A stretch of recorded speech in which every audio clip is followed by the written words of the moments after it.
నేను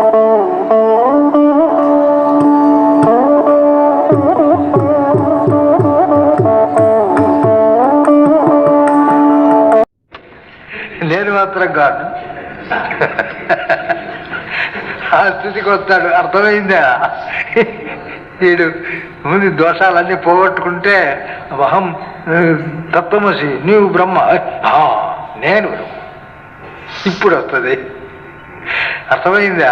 అవేమి లేకుండా వచ్చి కూర్చొని అన్ని చెప్తుంటే అన్ని విని అన్ని బ్రహ్మ, నేను బ్రహ్మ అయిపోయాను. ఎందుకంటే కొందరికి విషయము అనుభవం లేకపోయినా తెలుస్తుంది. కొందరు బుద్ధి గల వాళ్ళకు ఉందే, చెప్పిన విషయం మనసుకు బాగా పడుతుంది, బుద్ధికి బాగా పడుతుంది. సో ఇట్టిదని అయిపోయింది. ఊరికి పడితే చాలదు, వినాలా, బుద్ధికి ఎక్కించుకోవాలా, బుద్ధికి ఎక్కింది తిరిగి హృదయానికి దిగాల. అప్పుడు అనుభవం వచ్చింది. ఇప్పుడు పర్వాలేదు. అనుభవం రాకముందే బుద్ధికి పట్టినప్పుడు విషయాలు తెలుస్తాయి, కానీ వానికి ప్రయోజనం లే. కానీ తెలుసుకోకపోతే కూడా ప్రయోజనం. తెలుసుకోవాలా, తెలుసుకున్నట్టు అనుష్ఠించాలి. తెలుసుకున్నట్టు ఎప్పుడు అనుష్ఠిస్తాడో అప్పుడు జ్ఞానం, మోక్షం, అనుభవం రావాలి. అప్పుడు అనుభవం వస్తుంది. అందుచేత చెప్తున్నాడు అనాది మాయయ. ఇప్పుడేమిటి చెప్పింది? ఆరు అనాది పదార్థాలు, అందులో 5 అనాదులు, శాంతములు. ఎట్లా ఘట ప్రాగభావం మాదిరిగా అది అనాది అయినప్పటికీ శాంతం. అట్లనే 5 కూడా అనాదిగా వచ్చినప్పటికీ శాంతములు. ఒక శుద్ధ చైతన్యం ఉందే, అది మాత్రం అనాది అనంతం. అదే తుర్యుడు, అదే పరబ్రహ్మం. అర్థమవుతుందా? అది అనాది అనంతం. దానికి ఆది లేదు, అంతం లేదు. ఈ తక్కిన వాటికి ఆది లేదు, కానీ అంతం ఉంది. జ్ఞానం కలిగితే అన్నీ మొత్తం పోతాయి.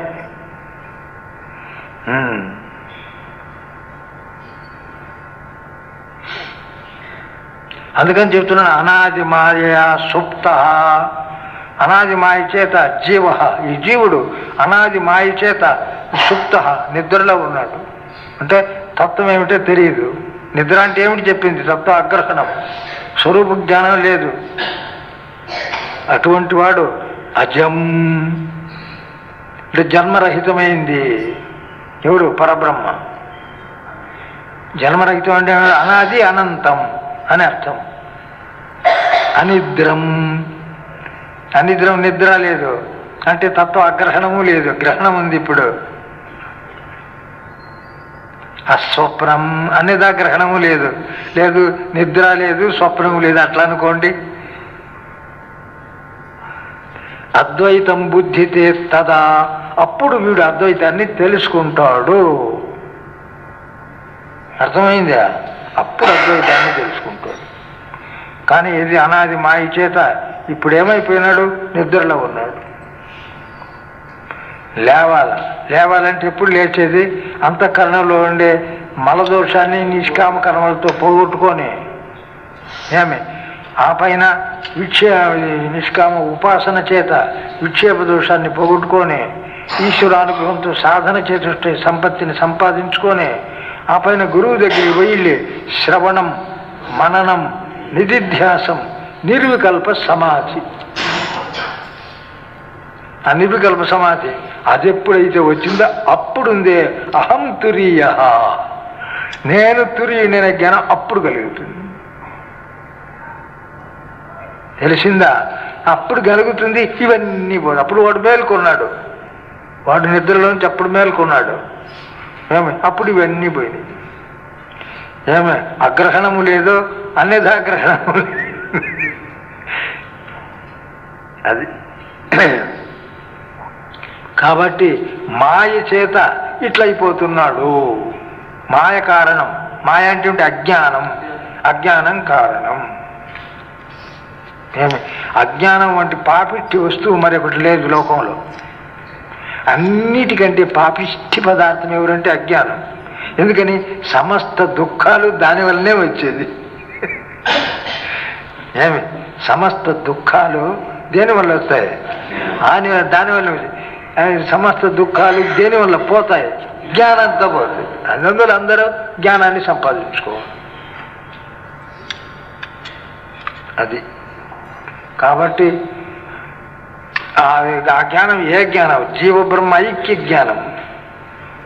అది కేవలం బుద్ధికి ఎక్కించుకోవడం కాదు, హృదయానికి ఎక్కించుకోవాలా. హృదయానికి ఎక్కించుకోవడం అంటే అనుభవం సంపాదించుకోవాలా అని అర్థం.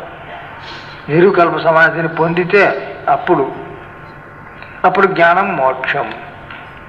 నిర్వికల్పక సమాధిన స్ఫుటం బ్రహ్మతత్వం అవగమ్యతే ధ్రువం నాన్యథ చలతయా మనోగతే ప్రత్యయాంతర విమిశ్రితం భవేత్.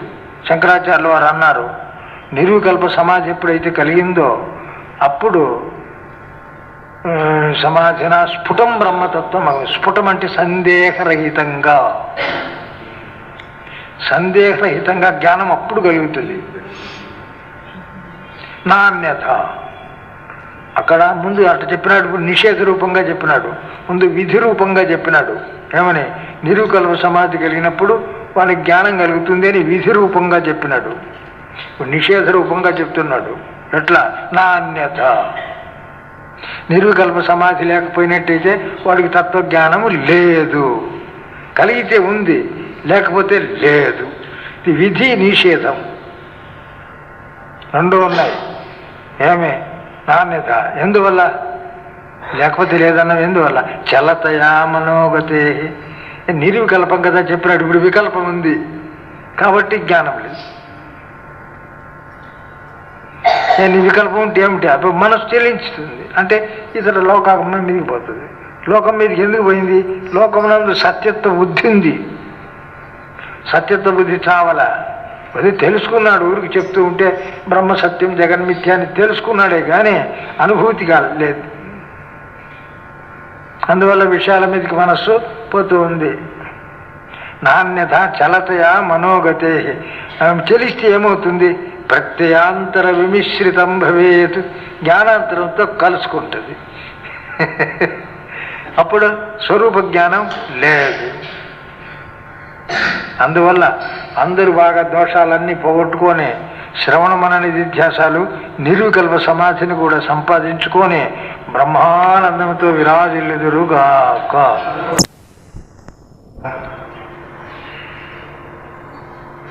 మాండూక్యోపనిషత్తు ద్వితీయ ఖండం ఆగమ ప్రకరణం. ప్రపంచో యది విద్యేత నివర్తేత న సంశయ మాయామాత్రమిదం ద్వైతం అద్వైతం పరమార్థతః. ప్రపంచో యది విద్యేత. ప్రపంచ అంటే ఈ జగత్తు. విద్యేత యది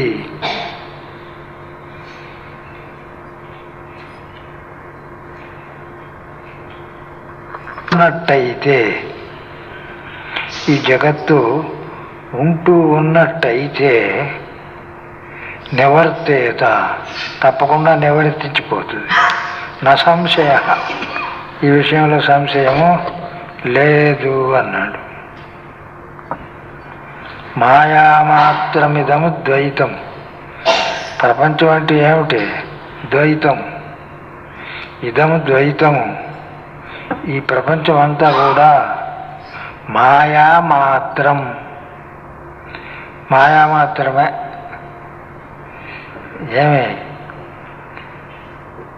అద్వైతం పరమార్థత. అయితే పరమార్థం ఏమిటి? అద్వైతం.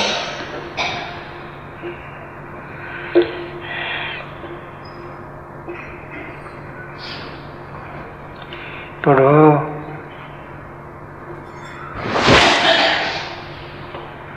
పూర్వము మాయాసుక్తుడైనటువంటి జీవుడు ఎప్పుడు ప్రబుద్ధుడవుతాడో, అంటే అద్వైత జ్ఞానం కలవాడవుతాడో, ఆ తురి స్వరూపం ఏదైతే అదే నేనని తెలుసుకుంటాడో, అప్పుడు ఇదంతా పోతుంది అన్నాడు. ఈ ద్వైతం ప్రపంచం అంతా పోతుంది, ఉన్న వస్తువు ఒక్కటే అని చెప్పినాడు. కానీ ఈ ప్రపంచం నివర్తిస్తుంది జీవుడు ప్రబుద్ధుడైనప్పుడు అని కదా చెప్పింది. నివర్తించకపోతే అనే సంశయం వస్తే, ఒకవేళ నివర్తించలేదు అప్పుడు అనే సంశయం వస్తే చెప్తూ ఉన్నాడు. ఏమని? ప్రపంచో యది విద్యేత. నివర్తించలేదు అంటే అర్థమేమి? ఉన్నది అని అర్థం కదా. అట్లా ఉన్నట్టయితే ఏమి? ప్రపంచో యది విద్యేత నివర్తేతన సంశయ. ఇది తప్పకుండా నివర్తిస్తుంది, సంశయము లేదు అన్నాడు. ఎందువల్ల అంటే ఈ ప్రపంచం అంతా ఎట్లాంటిది అని అంటే రజ్జు సర్పం వంటిది. రజ్జు సర్పం వంటిది ప్రపంచం. కానీ రజ్జు సర్పము, రజ్జు జ్ఞానం ఎప్పుడైతే కలుగుతుందో అప్పుడు ఏమవుతుంది? రజ్జు సర్పం నివర్తించిపోతుంది. ఏమే? రజ్జు జ్ఞానం కలిగినప్పుడు రజ్జు సర్పము నివర్తించిపోతుంది. అట్లనే రజ్జు సర్పము, రజ్జు ఏమిటప్పుడు? ఆ సర్పానికి ఆశ్రయం అంటే అధిష్టానం. అధిష్టానమైంది కాబట్టి ఈ కల్పితమైనటువంటి సర్పము అధిష్టాన స్వరూపం. అజ్ఞానంలో కనిపిస్తుంది వేరుగా. ఏమిటి అని విచారణ చేస్తే రజ్జు సర్పము రజ్జువే, జ్ఞానం చేతనే నివర్తించింది. ఏమే? ఆ రీతిగా ఈ ప్రపంచం కూడా ఆత్మ బ్రహ్మజ్ఞానం చేత నివర్తిస్తుంది. అరే సత్యమైనట్టయితే జ్ఞానం చేత నివర్తిస్తుందా? సత్యమైతే జ్ఞానం చేత నివర్తించదు. సత్యం అంటే ఏమిటి అర్థం? మూడు కాళ్ళలో ఉండేది అది జ్ఞానం చేత నివర్తిస్తుందా? నివర్తించదు. కానీ ఇప్పుడు నివర్తిస్తుందా లేదా? అదే రజ్జు సర్పము, ముందు రజ్జు సర్పం అనే భ్రాంతి కలిగింది. వాడు వెళ్ళి ఎప్పుడు విచారణ చేస్తాడో అప్పుడే జ్ఞానం కలుగుతుంది. ఇది రజ్జు అనే జ్ఞానం కలిగి, రజ్జు అనే జ్ఞానం ఎప్పుడైతే కలిగిందో అప్పుడు సర్పము నివర్తించిందా లేదా? ఏమే? అందువల్ల రజ్జు సర్పము సత్యమే అయినట్టయితే జ్ఞానం తీర్చి నివర్తించదు. అట్లనే ఈ ప్రపంచం కూడా. ఈ ప్రపంచం కూడా రజ్జు సర్పం మాదిరిగా పరమాత్మ ఎందుకు కల్పితమైంది. ఆ కల్పనకు ఆశ్రయుడు పరమాత్మ కాబట్టి పరమాత్మ అధిష్టానం. అధిష్టానమునందు కల్పితమైన ప్రపంచం అధిష్టాన స్వరూపం. ఇది సిద్ధాంతం. ఏమే? అందువల్ల ఈ ప్రపంచం కూడా పరమాత్మ స్వరూపమే కానీ అన్యం కాదు. ఏమి? ఇది అందువల్ల ఏంటి? ప్రపంచో యది విద్యేత. అజ్ఞాన దశలో ఉన్నట్టుగా నీకు కనిపించినట్టయితే తప్పకుండా అది నివర్తిస్తుంది. ఎందువల్ల ద్వైతం వచ్చింది. ఆత్మ వస్తువు ఒకటే, ప్రపంచం ఇంకొకటి. ఏమొచ్చింది?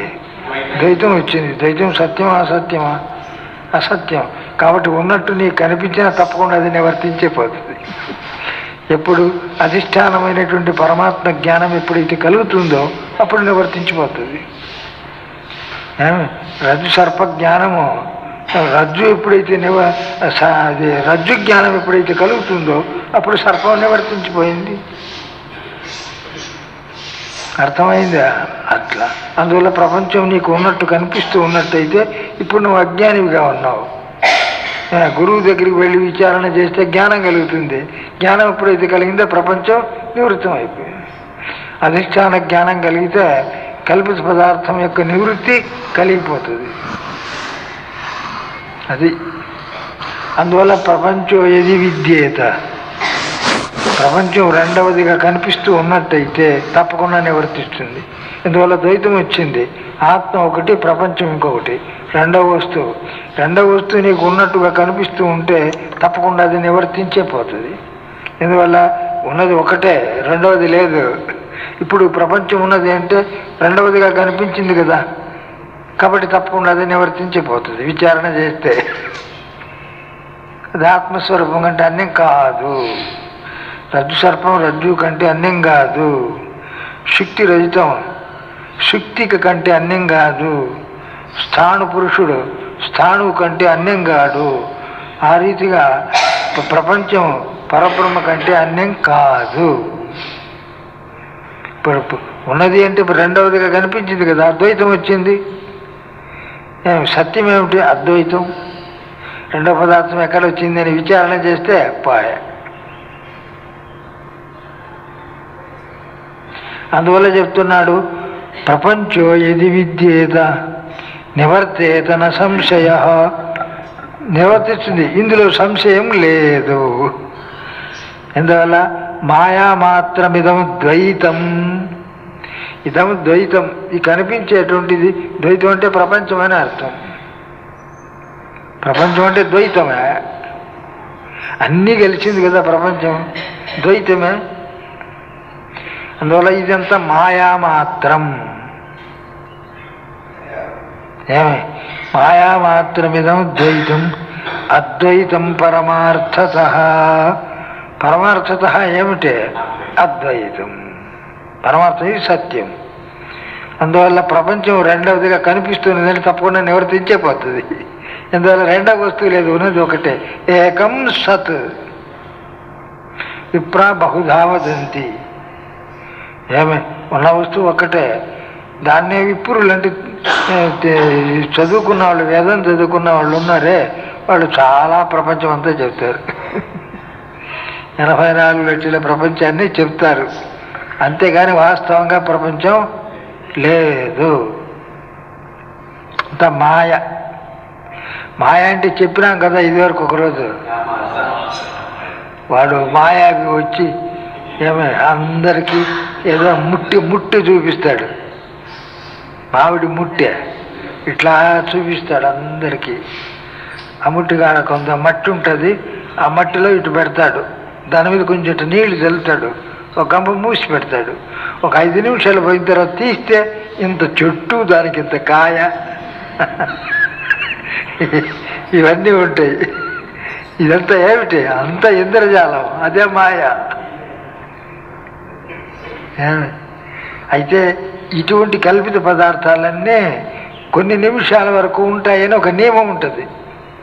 అన్ని నిమిషాల వరకు కనిపిస్తూ ఉంటాయి. అది పోయిందంటే పోయి, ఈ చూచే వాళ్ళ తర్వాత కనిపించదు. ఏమి? అందువల్ల ఇదంతా మాయా మాత్రం. అందువల్ల అజ్ఞానులకు ఉన్నట్టుగా కనిపిస్తుంది, వాళ్ళు కూడా కాస్త తెలుసుకుంటే వాళ్ళకు కూడా ఉండదు అని తాత్పర్యం.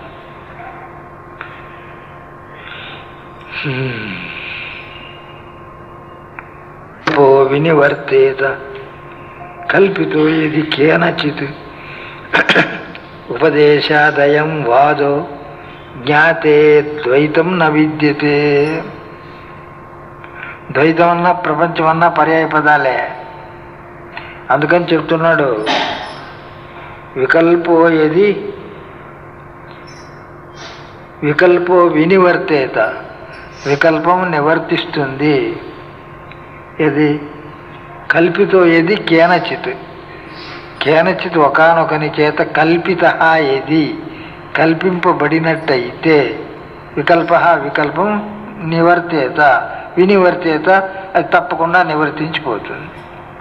ఒకానొకడు కల్పించినాడు దాన్ని, కాబట్టి అది నివర్తించిపోతుంది.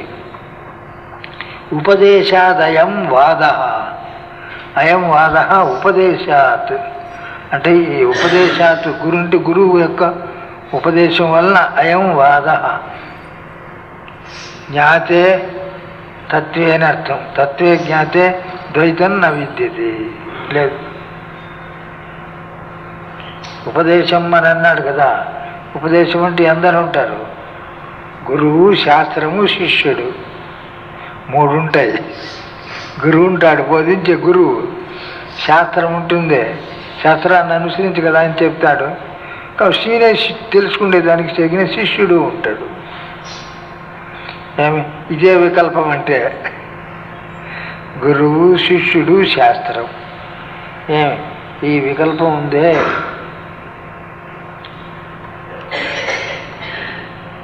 అయితే అంటే సత్యమైనట్టయితే, ఉన్నట్టయితే అది తప్పకుండా నివర్తిస్తుంది. ఎందుకని కేనచిత్ కల్పిత. ఒకానొకని చేత కల్పింపబడింది కాబట్టి తప్పకుండా నివర్తిస్తుంది. ఎప్పుడు గురువు గారు ఉపదేశం చేస్తాడో దానికి ముందే ఈ ఉపదేశం అప్పుడు నివర్తించిపోతుంది. దానికి ముందే ఇది వికల్పం. గురువుగారు ఉపదేశం చేస్తున్నారు, వాడికి జ్ఞానం కలిగింది, జ్ఞానం కలక ముందే కదా ఈ వికల్పం. గురువు శిష్యుడు శాస్త్రం అప్పుడు ఈ వికల్పం అంతా. అందువల్ల ఉపదేశాదయం వాద, ఉపదేశం వల్ల ఈ వాదం. అంటే గురువు గారు ఉపదేశించక ముందే ఉంటుంది. ఇప్పుడు ఉపదేశించినప్పుడు ఈ జ్ఞానం కలిగింది, జ్ఞానం కలిగితే మొత్తం పోయింది. ఇప్పుడు గురువు లేడు, శిష్యుడు లేడు, శాస్త్రం లేదు. అర్థమవుతుందా? అందుకనే గురువు నైవ శిష్య చిదానంద రూప శివోహం శివోహం. గురువు నైవ శిష్య, గురువు లేదు, శిష్యుడు లేదు. దానికి ముందే గురుగారు ఉపదేశం చేయడము, వీడి జ్ఞానం కలగడం ముందే. ఈ జ్ఞానం కలగక ముందే ఇది. జ్ఞానం ఎప్పుడు కలిగిందో పోయింది మొత్తం. అప్పుడు గురువు లేడు, శిష్యుడు లేడు, శాస్త్రము లేదు. నా శాస్త్రం నా శాస్త. శాస్త్ర దాన్ని బోధించి గురువు ఆయన లేడు, శాస్త్రము లేదు, వినే శిష్యుడు లేడు. అందువల్ల జ్ఞానం కలిగితే అందరికీ నామాలే. అందుకని శంకరాచార్య వారు ఏమన్నారు? నిర్వాణ షట్క స్తోత్రం. గురువు నైవ శిష్య చిదానంద రూప శివోహం శివోహం. ఈ నిర్వాణ షట్కం చెప్తూ ఆ జ్ఞానం ఎప్పుడైతే కలిగిపోయిందో అప్పుడు గురువు లేదు, శిష్యుడు లేదు అన్నాడు. ఉన్నదేమిటి? ఉన్న పరమాత్మ స్వరూపం ఒక్కటే, అదే తాను.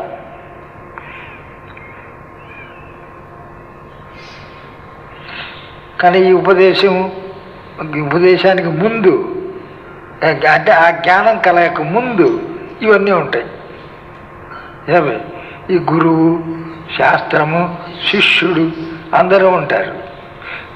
తర్వాత వాడి జ్ఞానం కలిగింది, మొత్తం పోయింది.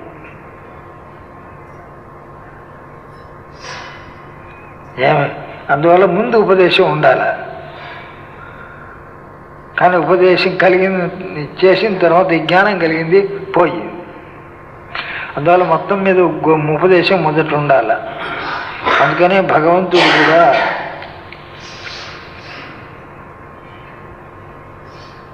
అధ్యాయంలో గురువు దగ్గరికి పోయి తెలుసుకోమని చెప్పినాడు భగవంతుడు. నైతి ప్రణిపాతేన పరిప్రశ్నేన సేవయ ఉపదేశంతి తే జ్ఞానం జ్ఞానిన తత్వదర్శిన. పోవాల సాష్టాంగపడి నమస్కారం చేయాలన్నాడు. పోయి సాష్టాంగపడాల. అందరు పడలేరు. అందరూ ఏదన్నా చేస్తే ఇట్లా ఇప్పుడు ఈ లోకంలో నమస్కారం ఏమిటి ప్రసిద్ధి? ఇది నమస్కారం, ఇంగ్లీష్ నమస్కారం. ఇంకా కొంచెం తెలుగు నమస్కారం ఇది. కొందరు ఇట్లా ఇట్లా ఇట్లా అంటుంటారు, కొందరు ఇట్లా అంటారు. ఇది తెలుగు నమస్కారం. మరి సంస్కృత నమస్కారం ఏమిటంటే సాష్టాంగా పడడమే. సాష్టాంగ అందరు పడలేరు. పడినాడంటే ఏమిటి అర్థం? మనకి అహంకారం మమకారాలు తగ్గిపోయినాయి. అక్కడి నుంచే జ్ఞానం వస్తుంది. ఇవే అడ్డు. ఈ అహంకార మమకారాలే జ్ఞానానికి అడ్డు. అడ్డును తొలగించాలంటే ఉపాయాలు ఇవన్నీ. గురువు గారి దగ్గర పోయి ఇట్లా బోళ్ళ పడితే అప్పుడు జ్ఞానం కలుగుతుంది అంటారు కొందరు. నిజమే. పన్నాడంటే వాడికి ఈ అహంకార మమకారాలు తగ్గిపోతే పడతాడు, లేకపోతే పడలేడు. ఇప్పుడు చెప్పిన భేదాల్లో ఉంటాడు. ఇట్లనో ఇట్లనో ఇట్లనో ఇట్లా ఉంటాడు. అందుచేత చెప్పినాడు. అందువల్ల ఉపదేశాదయం వాద. ఉపదేశం కంటే ముందు, లేక ఉపదేశము వీడికి జ్ఞానం కలగక ముందు ఈ గురువు ఉంటాడు, శాస్త్రం ఉంటుంది, శిష్యుడు ఉంటాడు. అందువల్ల వినివర్తేత కల్పితోయేది కేనచితో ఒకానొకని చేత ఈ వికల్పం కల్పింపబడినట్టయితే తప్పకుండా వినవర్తిస్తుంది. ఎట్లా కల్పింపబడింది? ఇప్పుడు చెప్పినట్టే గురువు, శాస్త్రము, శిష్యుడు ఇట్లా వికల్పం కల్పింపబడినట్టయితే తప్పకుండా అది నివర్తించిపోతుంది. ఉపదేశాదయం వాద. ఈ వాదం ఇదే. వాదం అంటే ఈ విభాగం అంతా ఉపదేశం దానికి ముందే, ఏది జ్ఞానం కలగక ముందు ఈ విభాగం అంటే గురువు, శిష్యుడు, శాస్త్రము. ఈ విభాగం అంతా జ్ఞానానికి ముందు. జ్ఞానం కలిగింది, మొత్తం పోయింది. అప్పుడు ద్వైతం లేదు, ఉన్నది అద్వైతం. అదే తాను, రెండవ వస్తువు లేదు. అందువల్ల ఏకం సత్.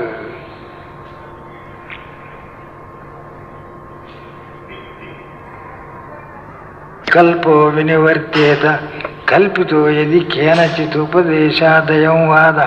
అందుకని జ్ఞాతే తత్వే, తత్వం తెలియబడుతూ ఉండగా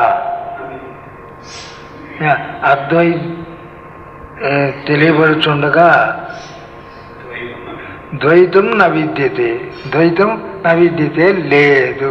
తెలియబడినప్పుడు లేదు, దానికి ముందు ఉంటుంది. అది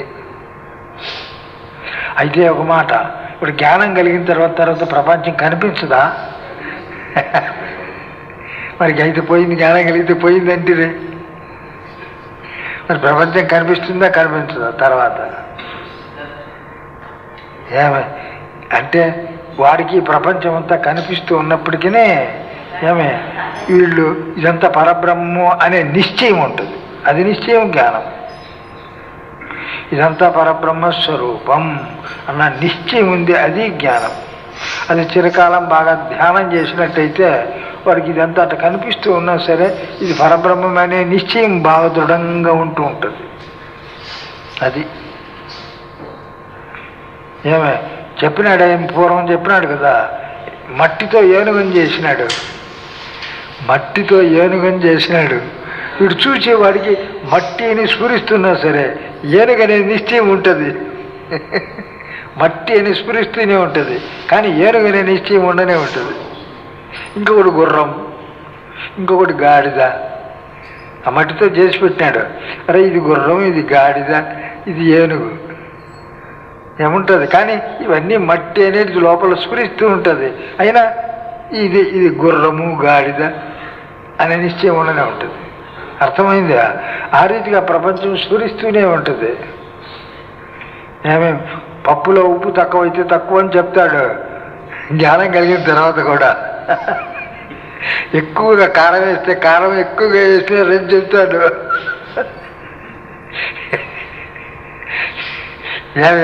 అయితే ఇదంతా ఎవరు అంటే పరమాత్మ అనే నిశ్చయం బాగా దృఢంగా ఉంటుంది. అది ఇవన్నీ చెప్తూ ఉంటాడు. అటు తన జ్ఞానం కలిగిన తర్వాత శిష్యులకు ఉపదేశిస్తున్నాడు. శిష్యులకు ఉపదేశించినప్పుడు ఈయన జ్ఞానం కలిగే ఉపదేశిస్తున్నాడు. జ్ఞానం కలిగే ఉపదేశిస్తున్నాడు కాబట్టి వీడు శిష్యుడు, వీడు తెలుసుకున్నాడా లేదా, తెలియకపోతే మళ్ళా చెప్పడం, ఇవన్నీ ఎట్లా తెలిసినాయి? ఉన్నదంతా బ్రహ్మమే.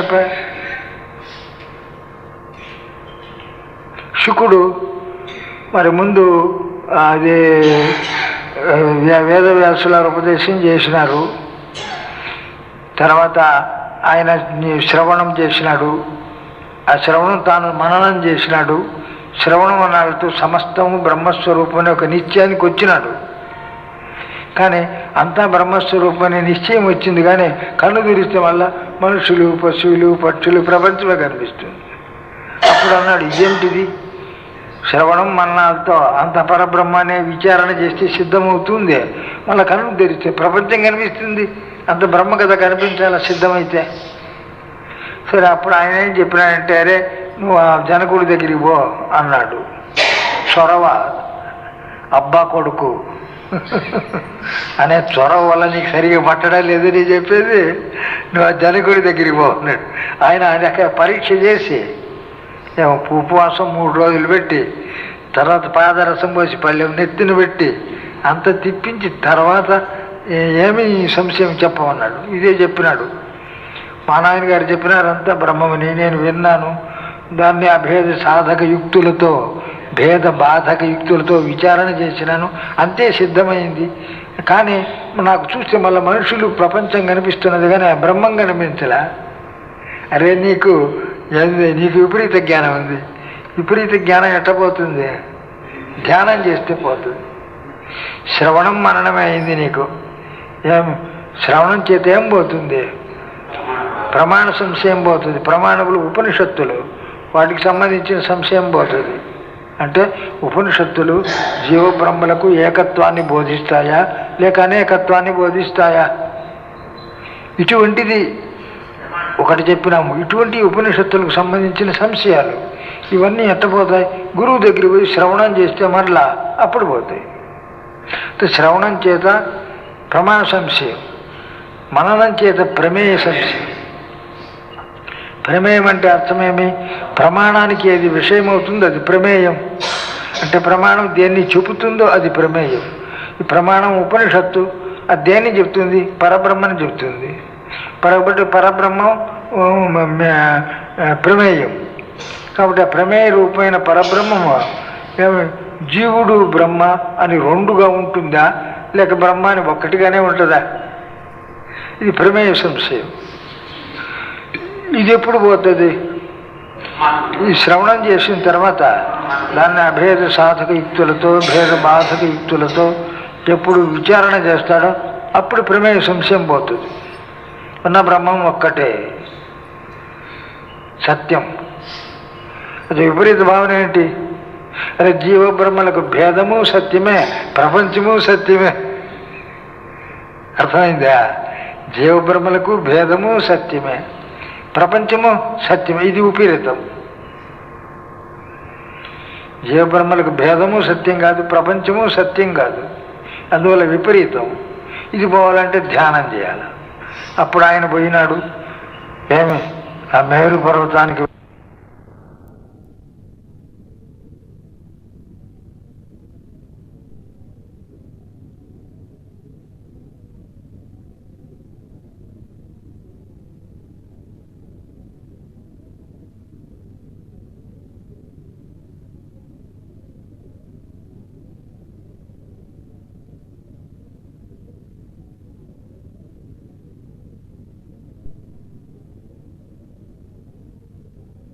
ఇద్దరు కనిపిస్తూనే ఉన్నారు. అయినా బ్రహ్మం అనే దృఢ నిశ్చయము దాంతో మరి తర్వాత ఆయనకు కనిపించకుండా పోతే ఆమె పరీక్షితుకు భాగవతం ఎట్లా బోధించినాడు? అర్థమైందా? ఆ జ్ఞానం కలిగిన తర్వాతనే బోధించింది. జ్ఞానం కలిగిన తర్వాతనే ఆయన ఎవడు నాకు ఈ పరిస్థితిలో 7 రోజుల్లో వాడు ప్రాణాలు పోయేటట్టుగా శాపం పెట్టినాడే, మరి ఈ లోపల నాకు జ్ఞానం కావాలా, నాకు ఎవడు బోధించేవాడు అని చెప్పి ఆయన ప్రయత్నపూర్వకంగా చూస్తూ ఉన్నాడు. అప్పుడు గోచి ఏమీ లేకుండా వస్తున్నాడు. ఈలు పట్టుకున్నాడు. అర్థమైందా? ఆ స్థితిలో అప్పుడు అన్నీ ఆయనకు ఉంది కదా. ఈ భాగవతం అంతా ఎట్లా బోధించినాడు? అర్థమైందా? అందులో బోధించినాడంటే అర్థమేమి? ప్రపంచం తెలుస్తుంది కానీ నిశ్చయం మాత్రం పరబ్రహ్మనే ఉంటుంది. అది దానికి ప్రాధాన్యం లేదు, ప్రాధాన్యం దీనికి.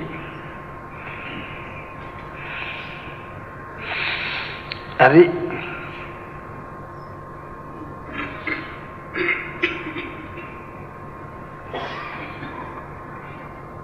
ఉపదేశాదయం వాద. ఈ వాదం ఆ గురూపదేశం వల్ల ఇట్లా వచ్చింది. ఏమే గురూపదేశం వల్ల ఏముంటుంది? శాస్త్రము, శాస్త్ర, శిష్యుడు అన్నీ ఉంటాయి. అప్పుడు పోయింది. జ్ఞాతే తత్వం.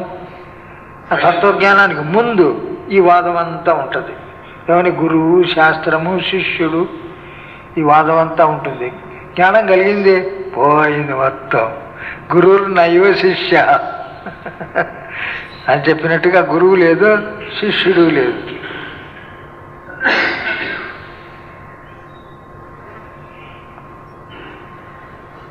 ఇప్పుడు ఈ జ్ఞానం బాగా కలిగిందో అప్పుడు ఈ వికల్పాలన్నీ పోయినాయి. అప్పుడు తురీయ తత్వం ఏదైతుందో అది నేను అనే నిశ్చయం తప్ప గట్టిగా ఉంటుంది.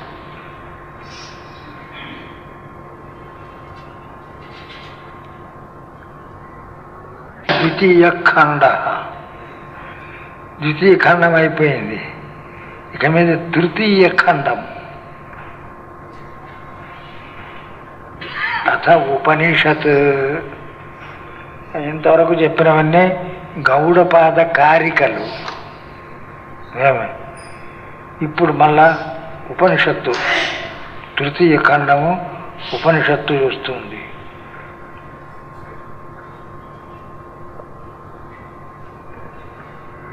ఆత్మాధ్యక్షరం ఓంకారోధిమాత్రం పాదమాత్రాశ్చ పాదా అకార ఉకారో మకార ఇది. ఏమే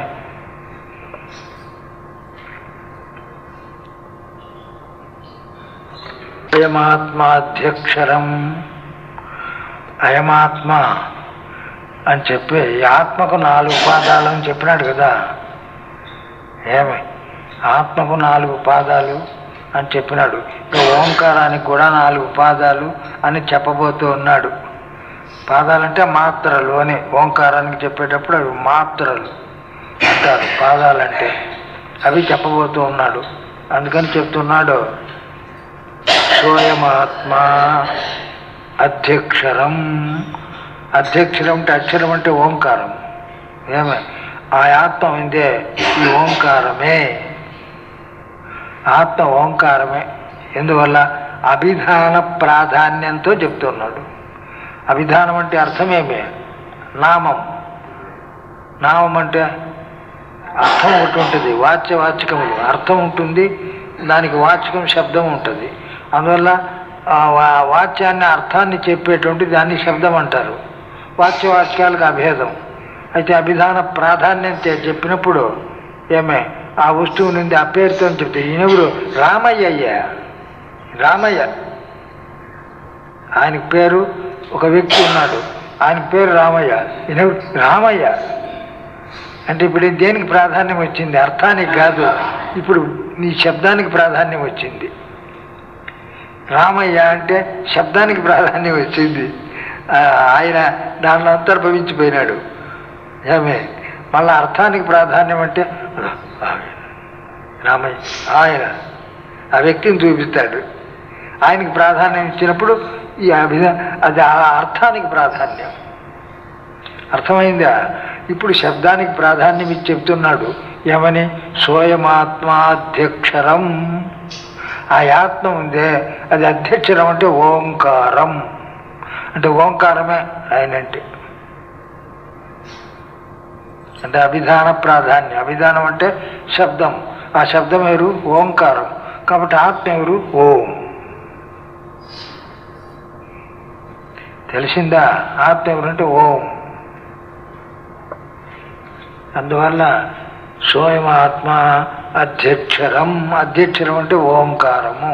ఆ ఆత్మ ఓంకారం. ఓంకారో అధిమాత్రం. ఇది ఓంకారం అంటే ఎవరు? అధిమాత్రం అంటే మాత్రలే. ఓం అంటే ఎవరు? ఆ మాత్రలు. ఏమి ఇప్పుడు ఆత్మకు పాదాలు అన్నారు, ఓంకారానికి మాత్రలు అన్నారు. ఇప్పుడు ఓం అంటే ఎవరు? అంటే ఆ మాత్రలే. ఆత్మ అంటే ఏమన్నాడు? ఓంకారమే అన్నాడు. అంటే ఓంకారం అంటే ఏమిటి? ఆ మాత్రలే. మరి ఆ పాదాలు ఈ మాత్రలన్నీ ఒకటవుతాయా అంటే చెప్తున్నాడు. మా పాద మాత్రాశ్చ పాదా. ఆ ఆత్మ పాదాలే ఈ ఓంకార మాత్రలు. ఈ ఓంకార మాత్రలే ఆత్మ యొక్క పాదాలు. పాదాలంటే ఏమిటి చెప్పింది? విశ్వత ఈశ ప్రాజ్ఞ ప్రత్యేగాత్మ. అయితే మరి ఇప్పుడు ఓంకారానికి కూడా 4 మాత్రలు అన్నాడు. ఏమిటి ఆ మాత్రలు? చెప్తూ ఉన్నాడు. అకార ఉకారో మకార ఇది. అకారము ఉకారము మకారము. ఏమి అమాత్ర అని నాలుగవది. అమాత్ర అర్ధమాత్ర అని కూడా అంటారు. దాన్ని అమాత్ర అంటారు, అర్ధమాత్ర అని కూడా అంటారు.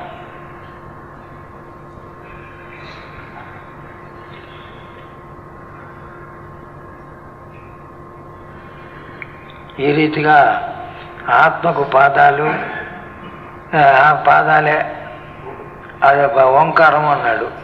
ఆత్మపాదాలు ఏమిటి? ఓంకారమే. ఆత్మ అంటే ఏమిటంటే ఓంకారమే అన్నాడు.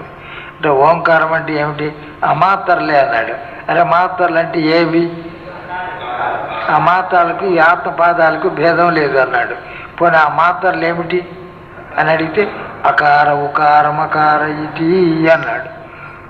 ఓంకారం యొక్క మాత్రలు అంటే అకారం ఉకారం మకారం. ఓం ఆ ఊ కలిస్తే ఓ అవుతుంది.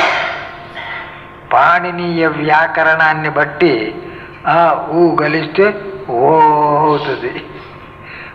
మకారం ఉంది, ఓం మకారం కలుపుకుంటే ఓం అయిపోయింది. అది ఈ రెండవ పాదంలో ఏమి ఈ విశ్వ తైజస ప్రాజ్ఞ ప్రత్యేగాత్మ అంటే తురీయం, అదే పరమాత్మ స్వరూపం అని చెప్పినాడు. అంతా అయిపోయింది కదా, మళ్ళా ఏమిటి ప్రారంభం చేసినావే? మళ్ళా ఇంకొకటి ఏమిటో చెప్తున్నావే, ఇదేమిటి అన్నాడు శిష్యుడు. అంతా అయిపోయింది కదా, అక్కడ తురీయం అయిపోయింది. మళ్ళా ఏమిటి ప్రారంభం చేసినావే అన్నాడు. ఎవరు? శిష్యుడు చెప్తున్నాడు. గురువు నిజమే, పూర్వం చెప్పింది మధ్యమ ఉత్తమ అధికారులకు చెప్పినాను. అధికారి భేదాలు ఉన్నాయి. వాళ్ళెవరు పూర్వం చెప్పబడిన వాళ్ళెవరు? ఏ అధికారులకు చెప్పింది? మధ్యమాధికారులు ఉత్తమాధికారులకు చెప్పిన. ఇక మందాధికారులు ఉంటారు కొందరు, వాళ్ళకు కూడా తెలియాలని ఇప్పుడు చెబుతున్నా. విషయం ఏమైతే అయిపోయింది, విషయం అయిపోయింది, మళ్ళా ఎందుకు చెప్తావా అంటే ఇది ఏమే ఇది చెప్తున్నాడు మళ్ళా. అందుకని మళ్ళా ఆయా మందాధికారులు కూడా బాగుపడాలి. అయ్యా వాళ్ళకు కూడా తెలియద్దా? ఉత్తమాధికారులు మధ్యమాధికారులు కొంచెం శీఘ్రంగా గమనించి తెలుసుకుంటారు. ఈ తక్కిన వాళ్ళు ఉన్నారే అంత పెద్దగా తెలుసుకోరు. మందాధికారులు బుద్ధిమాంద్యం, మందబుద్ధులు ఏమే. కానీ వాళ్ళకు కూడా తెలియాలి. ఎందుకని? మనుషులుగా పుట్టారు కదా. మనుషులుగా ఎందుకు పుట్టింది? జ్ఞానం కొరకు. వాళ్ళకి తెలియలేదని వదిలేస్తే వాళ్ళకి గతేం కావాలా? అందుకని గురువు దయతో చెప్తూ ఉన్నాడు. ఏమని? వాళ్ళు కూడా బాగుపడాలి. అందుకని మందాధికారులకు మళ్ళా చెప్తున్నానని చెప్తున్నాడు. కాబట్టి మళ్ళా ప్రారంభించినాడు ఇంకొక రీతిగా దాన్నే.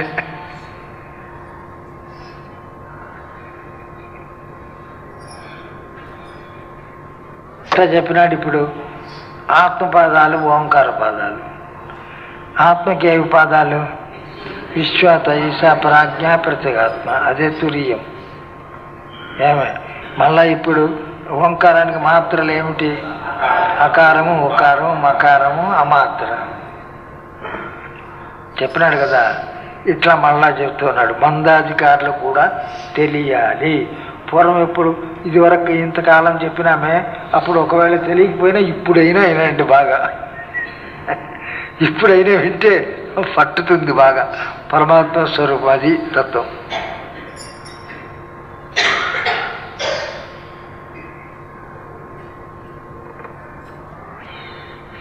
మాత్రాన్ని చెప్పడం వల్ల అవి 4 ఇవి 4 ఇట్లా మొత్తం అవే ఇవి ఇవి అవి.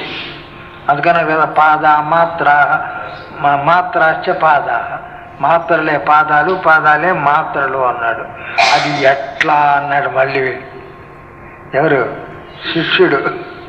అది ఎట్లా అంటే చెప్తున్నాడు. ఇది విను.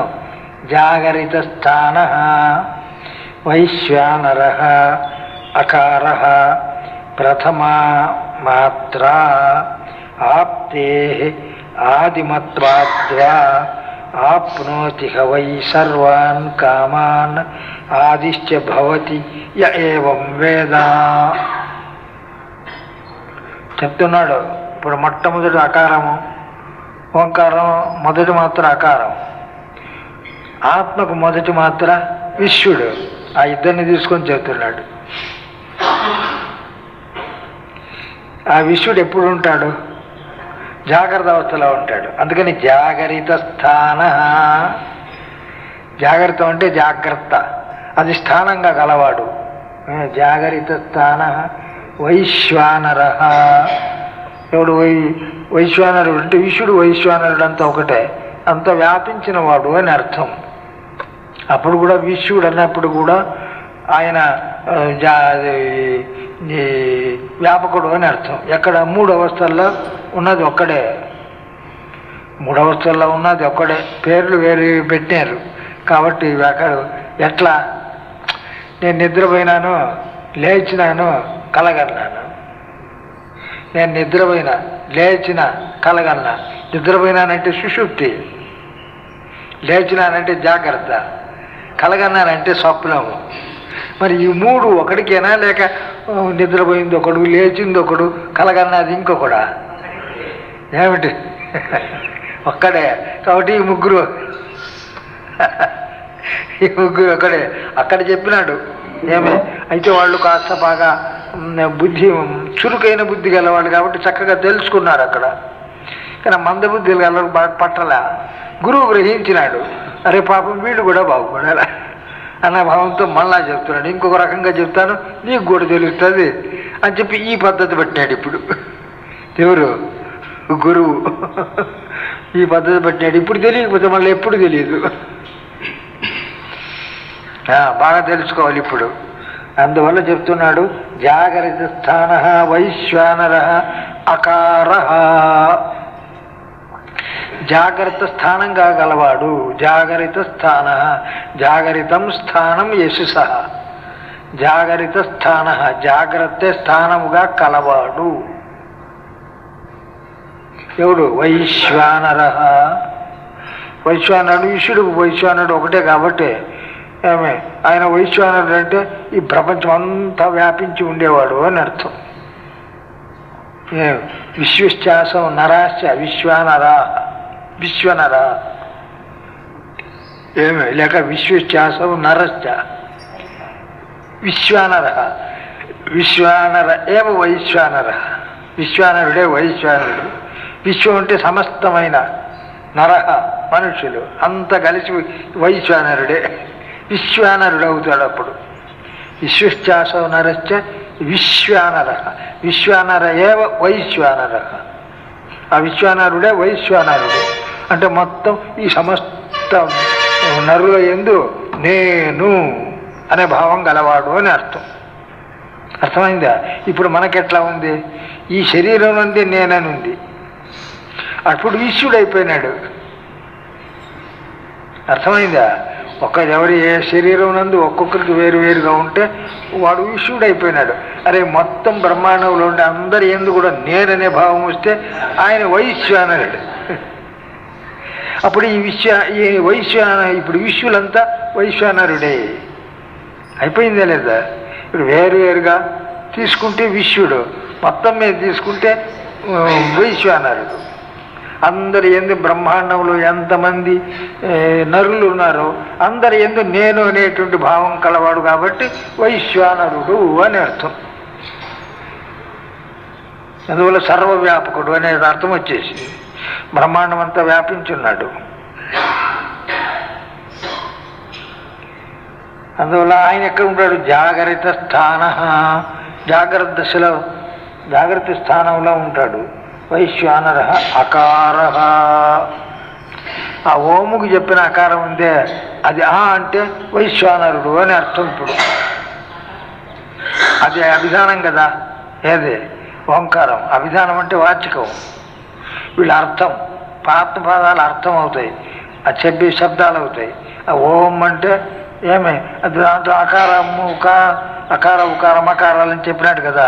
చెప్పినాడు కాబట్టి ఆత్మపాదాల్లో మొదటిదేదే వైశ్వానరుడు. ఆ ఓంకార పాదాల్లో మొదటిది అకారం. కాబట్టి ఆ అంటే వైశ్వానరుడు. మొత్తం ఓంకారం అంటే పరమాత్మ చెప్తుంది. ఇప్పుడు పాదాలు మాత్రలు వేరుగా చేసినట్టు కాబట్టి ఆ పాదాలు 4, ఇవి 4. అందువల్ల ఆ అంటే వైశ్వానరుడు. అర్థమైందా? చెప్తున్నాడు. జాగరిత స్థాన వైశ్వానర అకార ప్రథమా మాత్ర అన్నాడు. ఇది అకార ప్రథమా మాత్ర. ఈ ఓంకారానికి ఇది మొదటి మాత్ర. అకార మొదటి మాత్ర. అదే వైశ్వానరుడు ఆత్మకు మొదటి పాదం. కాబట్టి ఆ వైశ్వానరుడు ఈ అకారమే. అర్థమైందా? కాబట్టి ఓంకారం యొక్క అకారమే ఆత్మ మొదటిది అయినటువంటి వైశ్వానరుడు. అంటే ఆ అంటే వైశ్వానరుడు అని అర్థం. ఇప్పుడు అర్థమైందా? ఆ అంటే వైశ్వానరుడు.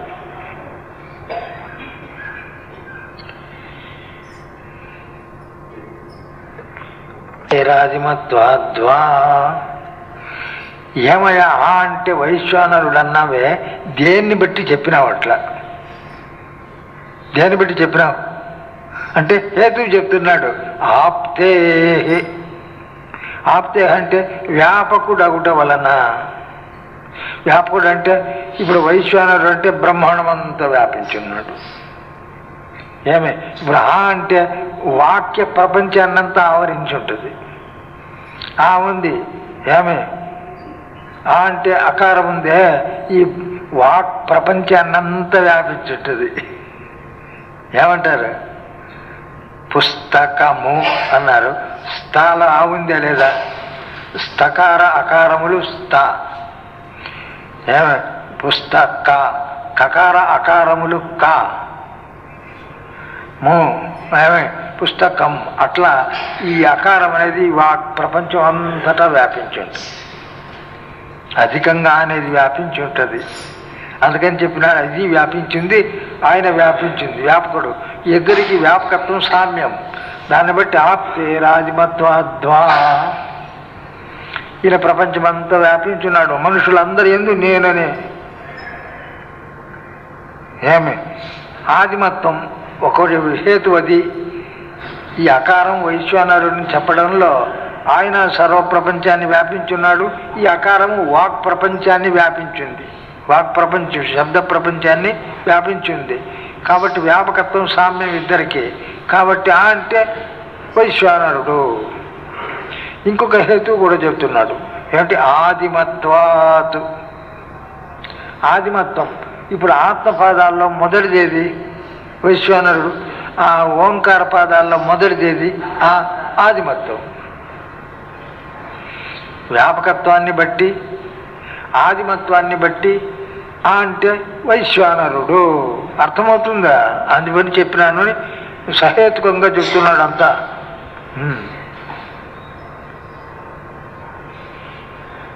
ఆప్తే ఆదిమత్వాద్వా ఆప్నోతి హవై సర్వాన్ కామాన్ ఆదిశ్చ భవతి.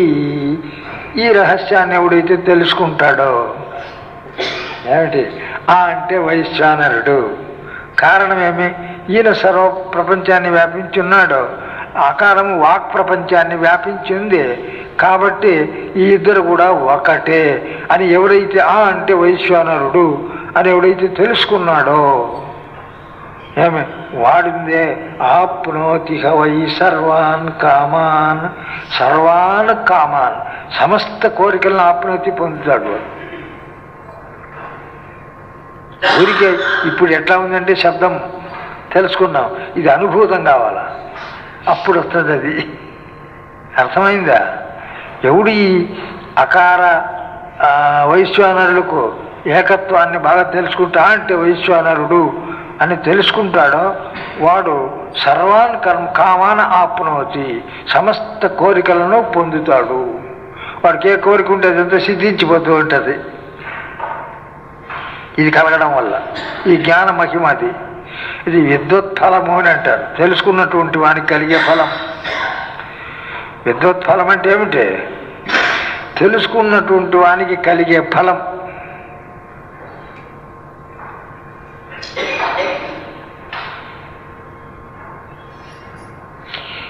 ఆప్నోతి హవై సర్వాన్ కామాన్ ఆదిశ్చ భవతి అన్నాడు. ఇంకొక ఫలం కూడా చెప్తాడు, విద్వత్ ఫలం ఏమిటంటే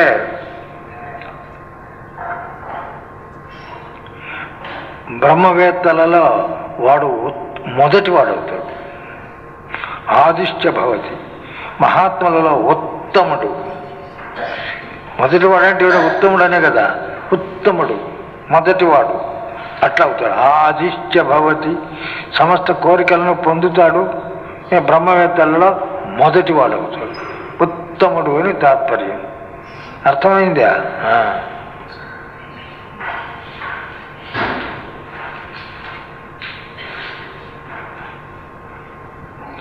ఏవం వేద, ఈ రీతిగా ఎవడైతే తెలుసుకుంటాడో వాడికి ఈ విద్వత్ ఫలం అంటే తెలుసుకొనుట వలన కలిగే ఫలం.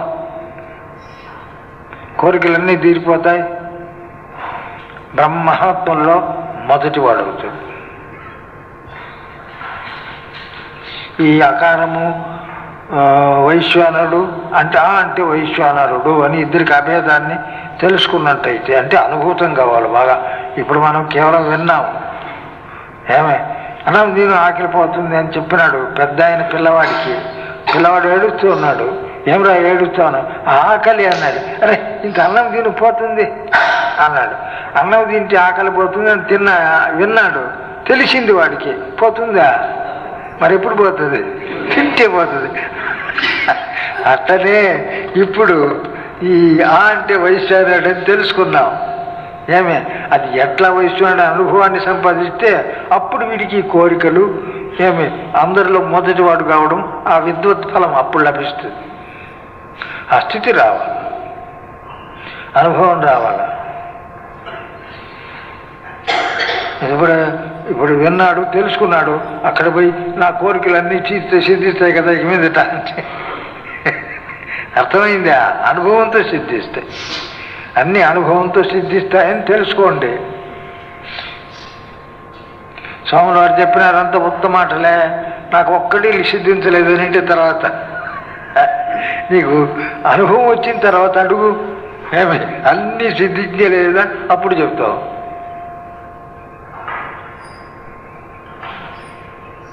ఇవన్నీ ఎప్పుడు బాగా సిద్ధిస్తాయంటే వీడి జ్ఞానం కలిగినప్పటికీ ఎప్పుడు ముగ్గురిని మాత్రం ఎప్పుడు మరవకూడదు. జీవితం ఉన్నంత వరకు వాడి జ్ఞానం కూడా కలిగినప్పటికీ ఈ ముగ్గురిని ఎప్పుడు గౌరవిస్తూ ఉండాలి. అది జ్ఞానికి లక్షణం. ఆ జీవితం త్రయసేవ్యా వేదాంతో గురురీశ్వర. ఎందుకని? ఆదౌ జ్ఞానాప్తయే పశ్చాత్ కృతఘ్నత్వ నివృత్తయే అన్నాడు. ఏమై తెలిసిందా? ఆజీవితం అంటే జీవించి ఉన్నంత వరకు అని అర్థం. తాను బ్రతికి ఉన్నంత వరకు. త్రయః సేవ్యా, ఈ ముగ్గురు సేవింపదగిన వారు. జ్ఞానం కలిగింది, గురువు లేదు, శిష్యుడు లేదు. ఇప్పుడు అంత బ్రహ్మమే అయిపోయింది. అయినా సరే నువ్వు ఈ ముగ్గురిని మాత్రం మరవద్దు అన్నాడు. శాస్త్రం చెప్తుంది. ఎవరు? వేదాంతో గురురీశ్వర. వేదాంతం అంటే ఉపనిషత్తు, ప్రమాణం. అది కదా చెప్పింది. బ్రహ్మ వస్తువు అనేది ఒకటి ఉన్నదని ఎవరు చెప్పింది? ఉపనిషత్తు చెప్పింది. అది ప్రమాణం. తర్వాత దాన్ని బాగా తెలుసుకొని ఆ అర్థాలు అనుష్ఠానం చేసి అనుభవాన్ని సంపాదించుకున్నవాడు గురువు. ఆయన ద్వారా వీడు జ్ఞానాన్ని పొందినాడు. అందులో వేదాంతము గురువు, ఈశ్వరుడు. భగవంతుణ్ణి బాగా ఇవన్నీ తెలుసుకొని భగవంతుని చేతులారా పూజించి మనసారా ధ్యానించి, స్వామి నన్ను అనుగ్రహించు, నేను సాధనలు చేస్తుంటే ఈరోజు చేస్తే మళ్ళీ రేపు లేకుండా చేయడానికి వీలు కాకుండా పోతున్నదే కాబట్టి నన్ను అనుగ్రహించు అని ఆయన భక్తితో పూజించి సేవిస్తే అప్పుడు ఈ విఘ్నాలన్నీ పోతాయి. విఘ్నాలన్నీ పోయి వాడి సాధన నిర్విఘ్నంగా సాగిపోతుంది, సిద్ధిస్తుంది. అందువల్ల వేదాంతం శాస్త్రం, బోధించినవాడు గురువు, అనుగ్రహించినవాడు ఈశ్వరుడు. వీడికి ఈ జ్ఞానాన్ని ఇదంతా అనుగ్రహించినాడు. స్వామి నన్ను అనుగ్రహించిన భక్తితో భజిస్తే అప్పుడు వాడికి సాధనలో విఘ్నాలు రాకుండా అనుభవాన్ని వచ్చేటట్టు అనుగ్రహించినవాడు ఈశ్వరుడు. కాబట్టి ఈ ముగ్గురిని ఎప్పుడు మరవద్దు. ఆజీవితం అంటే జీవించి ఉన్నంత వరకు, బ్రతికి ఉన్నంత వరకు అని అర్థం. జ్ఞానం కలిగిపోయిందే, అయినా సరే నువ్వు బ్రతికి ఉన్నంత వరకు ఈ ముగ్గురిని మాత్రం మరవద్దు. అదెందుకయ్యా? మొట్టమొదలంటే తెలుసుకునే దానికి అనుసరించిన ఏమి శాస్త్రం, గురువు, ఏమి ఈశ్వరుడు, ఇద్దరిని తెలుసుకునే దాని కొరకు అనుసరించినాం. ఈశ్వరునికి పూజలు మొదలైన స్తోత్రాలన్నీ చేస్తే గురువును ప్రార్థించినాము, చెప్పండి అని. శాస్త్రానికి కూడా గొప్పది, శాస్త్రం గొప్పది అని అది కూడా నమస్కారం చేసేదే, గౌరవించినాము. జ్ఞానం కలిగిన తర్వాత ఇంకేముంది? జ్ఞానం కలకముందు అయితే వేరువేరుగా ఉన్నారు. ఈ భేద బుద్ధి అంతా పోయేదాని కొరకు, జ్ఞానం కలిగేదాని కొరకు సేవించినాము. మన జ్ఞానం కలిగిన తర్వాత కూడా ఇంకా సేవించేది ఏంది? అసలు లేదు కదా. ఏమీ లేకుండా ఉన్నా నువ్వు అన్నం తింటూ నీళ్లు తాగుతూ తిరుగుతూ ఉన్నావు లేదా? ఏమి నీకు లేకుండా కేవలం బ్రహ్మమేనని చెప్పి 24 గంటలు నీకేమి తెలియకుండా పోతే అప్పుడు సంగతి వేరు. ఇదంతా తెలుస్తుంది, ఇదంతా తెలిసినప్పుడు ఇది తెలుస్తుంది. అర్థమైందా? అందువల్ల ఆజీవితం త్రయసేవ్యా వేదాంతో గురు ఈశ్వర. ఎందుకు మొట్టమొదటి ఎందుకు సేవించాలా? ఆదౌ జ్ఞానాప్తయే, జ్ఞానము ప్రాప్తించే దాని కొరకు మొదట ఈ ముగ్గురిని సేవించాల. జ్ఞాన ప్రాప్తి కొరకు వేదాంతం పట్టుకోవాలా, గురువును పట్టుకోవాలా, ఈశ్వరుని పట్టుకోవాలి. ఆదౌ పశ్చాత్ తర్వాత కృతజ్ఞత్వ నివృత్తయే, కృతజ్ఞత దోషము లేకుండా పోయేదాని కొరకు, కృతజ్ఞత దోషం రాకుండా ఉండేదాని కొరకు తర్వాత కూడా సేవించాలి అని అర్థం. కృతజ్ఞత అంటే అర్థమేమే? కృతం అంటే వాళ్ళు చేసిన మేలు. ఎవరు చేసిన మేలు? గురువు చేసిన మేలు, శాస్త్రం చేసిన మేలు, ఈశ్వరుడు చేసిన మేలు. ఏమే దాన్ని మరవకుండా ఉంటే కృతజ్ఞుడు అవుతాడు. మర్చిపోతే కృతజ్ఞుడు అవుతాడు. ఆ దోషం రాకుండా ఉండే దాని కొరకు తర్వాత కూడా సేవించాలి అని శాస్త్రం చెప్తూ ఉంది. అర్థమైందా? అందువల్ల బాగా జీవితం ఉన్నంత వరకు ఎప్పుడు పట్టుకొని పోతాడో వాడు మంచి సదాచారంలో ఉంటాడు. వాడు ఆ రీతిగా బోధిస్తాడో వాడిని అనుసరించిన వాళ్ళు బాగుపడిపోతారు.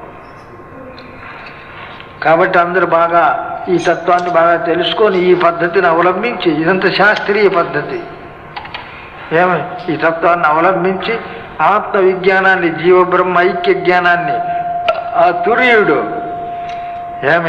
ఆ తురియ స్వరూపం అదే నేను అని తురియ తత్వాన్ని చక్కగా తెలుసుకొని బ్రహ్మానందముతో విరాజిల్లుదురుగాక. ఓం సహనా భవతు.